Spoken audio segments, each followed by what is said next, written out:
Flying cars are closer to becoming a reality. George Jetson, look out. A Bay Area company has been testing a prototype and just got federal approval to take to the skies. KRON 4's Ella Sugamonian here in the studio to give us a first look at the ALIF Model A vehicle. Model A, of course, the first Ford car that came out way back. Well, the Model T, I guess, was the first one. But anyway. Yeah, it might be alluding to that. But Yeah. Ken and Vicki, this is, of course, yet another example of Silicon Valley putting this area on the map of innovation and really pushing the limits of the realm of possibility. So the vision of the company ALIF has for the near future, you can see right here this video that they released showing traffic moving well above the Bay Bridge and up in the air.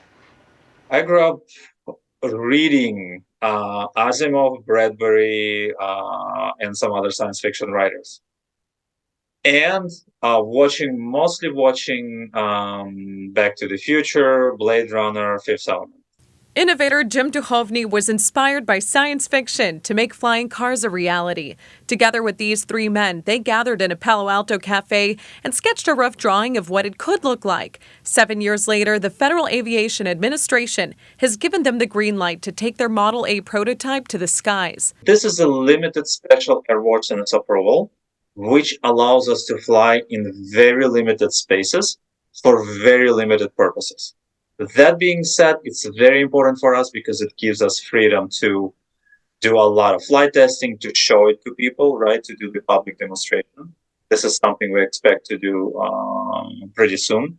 Duchovny believes this is the next efficient mode of travel, like the evolution from a horse and carriage to the traditional car. The ALIF Model A is 100% electric, fits in a garage, can drive on the road, and take off and land vertically like a helicopter, but with significantly less wind force and noise, according to the company. The vehicle is listed at $300,000, but the hope is to one day make it affordable by slashing the cost down to around $30,000 in the future. Duchovny predicts the flying car will be made widely available to the masses, ideally by the year 2030. ALIF is already offering pre-orders for their flying car, $150 to get in line and $1,500 for the priority wait list.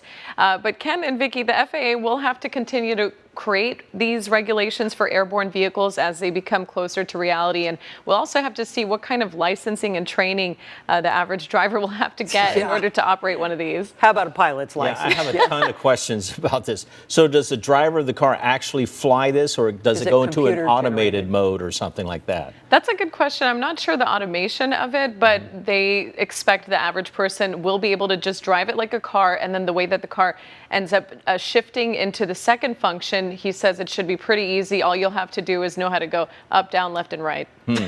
Yeah, that adds a lot of complexity to things. And we have the locale and fog too, you know. Right. So True. The pictures we saw of it flying across the It was a clear sky. by the Bay Bridge, it doesn't always look like that. And then we have the matter of DUIs. Can you imagine somebody just... Yeah, or something falling from the sky in the event of a so crash. Many possibilities. Many questions remain, but we'll see what happens. All right, You got to start somewhere. You got to. All right, thanks. Interesting.